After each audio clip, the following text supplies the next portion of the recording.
Thank you for joining us today and for watching this video. We will be teaching you about your hospital stay after you have your baby and how to care for your baby. We will use the word postpartum to talk about the time you will spend in the hospital and for the 6 weeks after you have your baby. We hope you find this helpful as you get ready for the birth of your child. We will start by talking about your hospital stay. Most people stay in the hospital 24 to 72 hours. This depends on how you deliver, your health after delivery, and the baby being ready to go home with you. We encourage rooming in on the mother-baby units. Having your baby in your room as much as possible will give you time to learn about your new family member and how to care for them. Your care team will consist of nurses, nursing assistants, hearing screeners, providers for both the adult and the baby, and many other team members. If you ever have a question about who is in your room, please ask. You will be able to order food to your room after your delivery.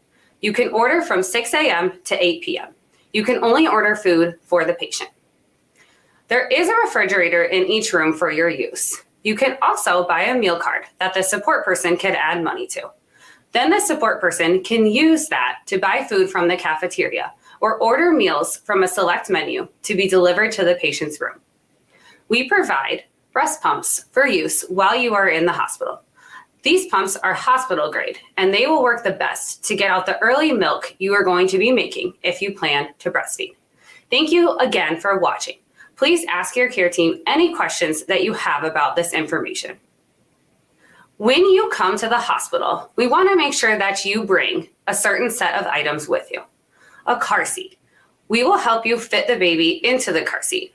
Please make sure that you check the expiration date on the car seat to make sure that it's not expired if the car seat is not purchased new. The sticker with the expiration date is near the underside of the car seat. Install the base of a rear-facing seat before the birth and hospital stay. We also want you to bring a check for $35 made payable to the Iowa Department of Public Health. This is the birth certificate fee. If you have Medicaid, you will not need to pay that birth certificate fee. You should bring a cell phone charger, your photo ID and insurance card. Also, bring comfortable clothes for both the person giving birth and the support person. The hospital can give the patient gowns, robes, and socks. You should also bring a going home outfit for the baby. We will have clothes for the baby to use during the stay, but the baby will need their own outfit to go home in. Bring a speaker with you if you want to listen to music while you're in labor. Bring snacks for the support person, overnight eating, and if you have specific foods that you want to eat. The hospital does have a gluten-free menu. You may want to bring any foods from home to help with your recovery as a part of your cultural beliefs too. There are also items that you will be given. Then you don't need to bring these items with you. You will be given items for your baby, such as diapers, wipes, pacifiers, diaper rash cream, formula, bottles, blankets, bulb syringes, baby soap, hats, and washcloths. You are also more than welcome to bring your own items if you would like. You will also be given items for the person giving birth, such as pads, mesh underwear, perineal spray bottle, lanolin, soothies, dermoplast, witch hazel pads, ice packs for underwear, chapstick, shampoo, conditioner, Dove bar soap, and grip socks. You are also more than welcome to bring your own items if you want to. We will give you all of the medicines that you're going to need during your stay. Talk with your care team if you have a question about a specific medication you want to bring. We also have some snacks on the unit, such as graham crackers, saltine crackers, peanut butter, milk, juice, Sprite, lean cuisine meals, water, and ice. You can also order food from 6 a.m. to 8 p.m. Items that we want you to leave at home include prescription medications, valuables, and your jewelry. After your vaginal delivery, we will give you phone numbers to call before you go home. Call your doctor right away if you have any of the following signs before your 6-week visit. If you have a fever of 100.4 degrees Fahrenheit or 38 degrees Celsius, if you have vaginal drainage that smells bad, these could be signs of an infection in your uterus. If you're passing blood clots larger than a ping pong ball, or you are passing many blood clots or have sudden heavy bleeding that fills one pad an hour. If you have bad belly pain or cramping, or if you have pain, burning, or trouble peeing, these could be signs of a urinary tract infection. You notice more redness, swelling, bruising, or pain on your perineum, the area between your vagina and rectum, or opening of your stitches. If you notice red spots on your breast that are firm or painful, these could be signs of a breast infection called mastitis. Please call if you have flu-like signs such as chills or aches and pains. These could also be a sign that you have an infection. If you have sore, cracked, or bleeding nipples, please call. If you have bad headaches or blurred eyesight, these could be a sign of preeclampsia. You need to be seen by your provider quickly. You have new swelling or swelling after birth that does not go away after 2 weeks. If you have mood changes that make it hard to care for yourself or your baby, please let us know. You have pain or cramping in your legs, arms, or chest, these could be a sign of a blood clot. You or a support person should call 911 if you have any of the following. If you have a seizure, call 911 right away if you have chest pain or trouble breathing. And also call 911 or go to the ER right away if you have thoughts of harming yourself or others. You will experience changes to your body that are normal after a delivery. One of these changes is vaginal bleeding called lochia. It will be heavier at first and slows over time. The color of the bleeding will change from red to brown to a whitish discharge and can last up to 6 weeks. It can be normal to pass small blood clots from your vagina if you are not cramping and do not have bleeding that fills one pad in an hour. You may bleed more if you're too active. Be sure to listen to your body and to slowly do more activities once you are at home. You will experience cramping for 2 to 3 days after your baby is born. You may feel more cramping when you breastfeed, and this cramping can be painful, so be sure to take your medications as ordered by your provider to help with this pain. Many people comment that they feel very tired after delivery. Your strength will slowly come back, but try to get as much rest as you can the first week you're home. Many people have both feelings of joy and sadness in the weeks after they have a baby. You may experience these feelings at the same time during your first few weeks at home. Please know this is normal. Make sure you're resting as much as you can. Many of the changes your body is going through and your new feelings are because of changes in your hormone levels. These hormones may cause mood swings.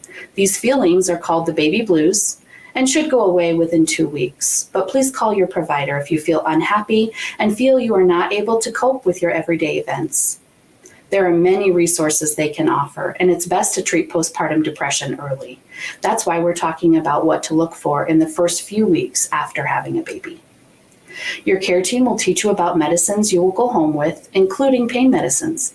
They will teach you how to use them safely at home. Be sure to eat healthy when you go home. This will help so you do not get constipated. Eat 3 meals a day that include foods rich in fiber, such as fruits, veggies, and whole grain breads and cereals. Also, drink at least 8 large glasses of water each day. You may need to take a stool softener or a fiber laxative too. If you become constipated, take milk of magnesia as ordered by your doctor. Follow the instructions on the label. These over-the-counter medicines can be bought at your pharmacy. Eating fiber-rich foods and drinking lots of water and taking prescribed stool softeners will help you to have an easier and less painful bowel movement. Next, we'll talk about the perineum. There will be pictures of anatomy. The perineum is the skin between the vagina and anus. You will hear your care team use this term often during your hospital stay. This area is stretched during a vaginal birth. It may remain intact, it may have torn, or rarely may have needed to be surgically cut. The surgical cut is called an episiotomy. The perineum needs extra care in the first few weeks after delivery. Always wash your hands before and after using the bathroom and wipe yourself from front to back to help prevent infection. Your care team will assist you in putting a covered ice pack on this area to lessen swelling for the first 12 to 24 hours after birth. You can also use witch hazel pads and anesthetic numbing sprays as ordered by your provider. Your care team can get these items if you would like to use them.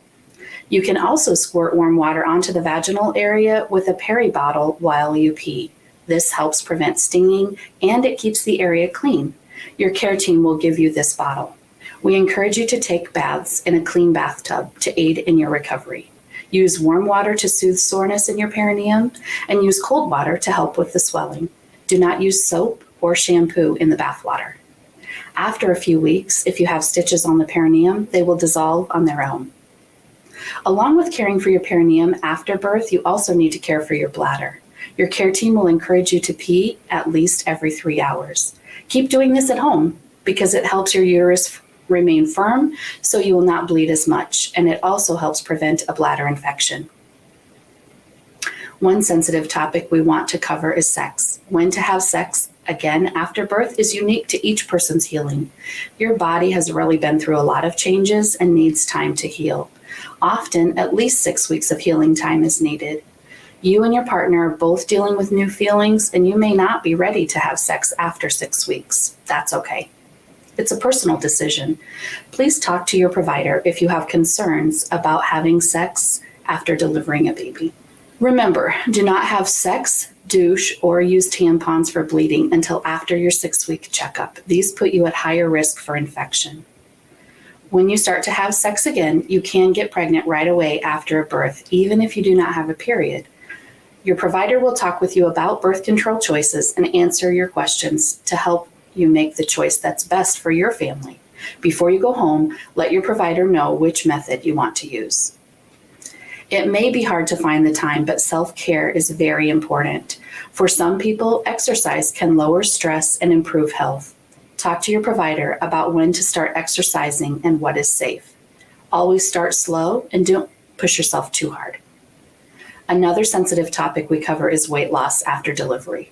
You can lose up to 20 pounds in the first month, but it is likely to lose closer to 10 to 12 pounds.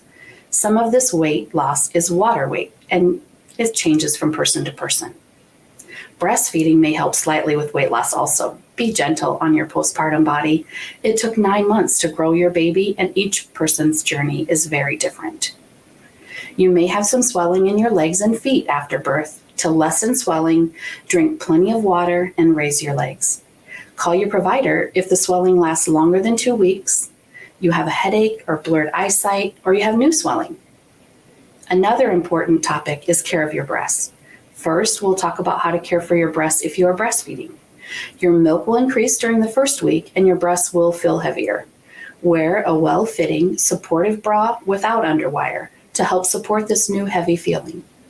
Nursing every 1 to 3 hours will also help your breasts feel better and will help meet your baby's nutritional needs as well. Some babies will need to eat more often, and that's okay. If your breasts become hard, painful, or the baby is not nursing well, you may need to pump. You can pump for 1 to 3 minutes to soften your breasts and to help the baby latch on. Your care team will help with breastfeeding while you're in the hospital, but please call for help with breastfeeding after you go home. Call a lactation consultant with any problems. They will give you a business card before you go home. If you are formula feeding, do not stimulate your breasts. The more they are stimulated, the more milk they will make. Wear a supportive bra day and night for 2 weeks. When you are in the shower, turn your back to the shower head and let the water fall on your back. If your breasts hurt, you can place ice packs on your breasts or under your arms, and you can also take acetaminophen, which is also known as Tylenol, or ibuprofen, known as Advil or Motrin, as ordered by your provider for pain. If you smoke, we strongly encourage you to quit. Smoking and being around secondhand smoke raises your risk of death from heart disease, stroke, lung disease, and cancer. Your care team will give you many sources of education to take home. They will give you a postpartum education folder at the start of your stay and printed instructions that will cover much of the information in this video. Please ask if you have any questions during your stay. Now we will talk with you about how to confidently care for your newborn during their first few weeks of life. Your baby's first appointment after they go home will be with a provider of your choice. It needs to happen within 1 to 3 days after they go home. You will need to make that appointment. Please call your child's care provider if you need to speak with someone about your baby's health during daytime hours. During evenings, nights, and weekends, and holidays, call 888-573-5437 and ask for the pediatric hospitalist on call if you need to speak with someone about your baby's health.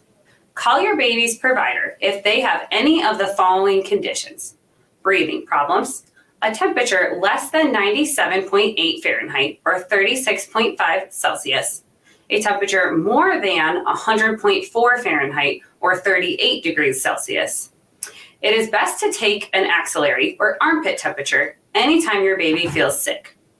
Behavior changes, like being too fussy or too sleepy, yellow skin or yellow in the whites of the baby's eyes, redness, drainage, or swelling near the umbilical cord, bleeding, swelling, or a bad smell from the circumcision, if applicable, not feeding well, dry chapped lips, or a sunken soft spot on the baby's head, vomiting, less than 6 wet diapers each day by 1 week old, more than 4 diarrhea diapers in 8 hours, a swollen stomach and no poopy diapers for 3 days, a diaper rash lasting longer than 3 days with zinc oxide treatment. Now that we have gone over some of the more nerve-wracking items, let's review some basic baby care points. We're going to first talk about bathing your baby. You should bathe your baby in water that is 95 to 100 degrees Fahrenheit. You only need to bathe them 2 to 3 times each week. You do not need to use any lotion or oils. If your baby has dry skin, you can use a lotion without dye or scent. Wash baby's face without soap. When cleaning your baby's eyes, use cotton balls or a washcloth. Use 1 cotton ball or washcloth corner per eye. Wash the eye from the nose to the ear. Wash baby's body with mild soap and make sure you rinse well. Shampoo and comb your baby's hair so they do not get cradle cap. In addition to bathing, to keep the umbilical cord clean and dry, make sure you fold the diaper below the umbilical cord. The next topic we're going to talk about for your baby is safe sleep. Back to sleep and tummy to play is a great way to keep your baby safe. Always put your baby on their back to sleep for the first year of their life. Put your baby in their own sleep space, like a crib or a bassinet. Room share without bed sharing. Put your baby's crib or bassinet in your room. The crib or bassinet mattress must be firm and fit the frame tightly. You should only be able to put 1 finger between the mattress edge and the frame of the crib or bassinet. If anyone holding baby feels sleepy, they should put the baby down in their crib or bassinet. Do not fall asleep with baby in your arms. Do not use loose blankets, bumper pads, soft toys, or any other items in the crib. This includes hats. Use sleep sacks instead of blankets. After your baby turns 2 months old or can roll over, remove the swaddle flaps from the sleep sacks or swaddle baby's abdomen, leaving their arms free. Do not let baby get too hot. You can use 1 extra layer of clothing beyond what you are wearing. You also should not use space heaters. Do not use tobacco, alcohol, or illicit drugs while caring for your baby.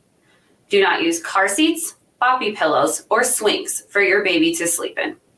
Keep the area free of cords.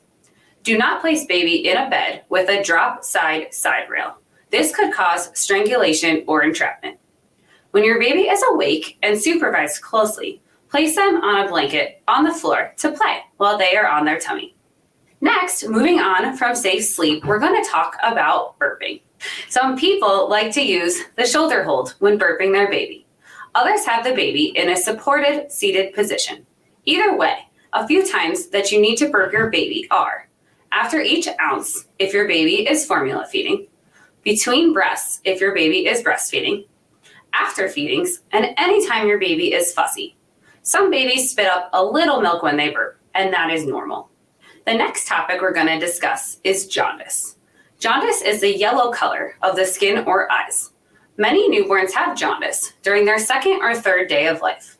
Feeding your baby often will help this. Babies may be sleepy and hard to wake for feedings. If the jaundice level gets worse, call the baby's provider. Moving on from jaundice, we're going to talk about diapering. You will quickly become an expert diaper changer. Here are some points to keep in mind about your baby's diapers. Your baby should have at least 6 wet diapers each day by their 7th day of life. Stools should be soft formed to mushy and brown to yellow in color. Breastfed babies may also have frequent loose stools. Clean your baby's bottom with baby wipes or soap and water for each diaper change. Be sure their skin is dry before putting a new diaper on them. Change diapers often so they don't get a diaper rash. But if your baby does get a diaper rash, wash their bottom with soap and water. Do not use baby wipes. Let their skin dry before putting on diaper rash cream and a new diaper. Use zinc oxide or a similar product on their clean skin. Call your baby's provider if the rash does not clear up in 3 days. For our next topic, we are going to discuss a bulb syringe. You will be given a bulb syringe at the birth for your baby. This bulb syringe will stay with your baby during the hospital stay and will also go home with your baby. It is important that you know how to use it. First, be sure to clean the bulb with soap and water after each use. Make sure it is dry before using. You will need to use this bulb syringe when your baby has a stuffy nose, when they have mucus in their nose, when baby spits up and needs help to clear their airway. Now let's talk about how to use the bulb. First, clear your baby's mouth by putting the baby on their back, then squeezing the bulb. Place the tip of the bulb inside the baby's mouth near their cheek. Release the bulb suction, and then squeeze the contents of the bulb onto a burp cloth or a napkin. Repeat this process until baby's mouth is clear of mucus or spit up. Do not place the tip of the bulb straight back into your baby's throat. This will cause them to gag. After you have cleared their mouth, clear your baby's nose by squeezing the bulb again. Keep squeezing the bulb and place the bulb tip into one nostril far enough to get a seal. Release the bulb and then squeeze the contents onto a burp cloth or a napkin. Then squeeze the bulb again. Keep squeezing the bulb and place the bulb tip into the second nostril far enough to get a seal.